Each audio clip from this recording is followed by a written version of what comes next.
Next, what we're going to do is put in our adjustable shelves. Now I'm going to use the corner unit as an example to put in the adjustable shelves, but it's exactly the same inside a cabinet. So in this situation, what we have is 2 adjustable shelves. So to do that, I just measure, we've got 42 inches, we've got 2 adjustable shelves that will make 3 spaces. So 42 divided by 3 would be approximately 14 inches. So I'm going to put these shelf supports, 14 inches, and 14, and we'll just quickly get all those in.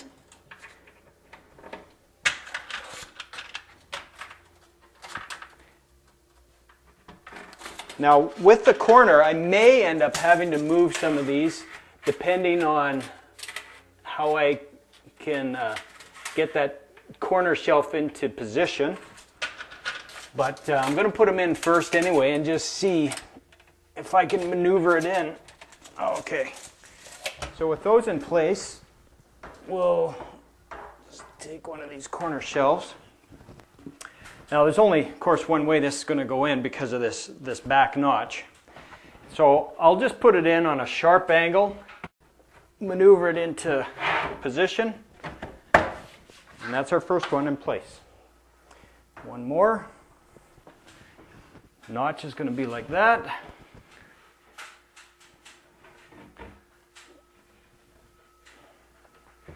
Try to do it as carefully as I can without scratching everything all up here.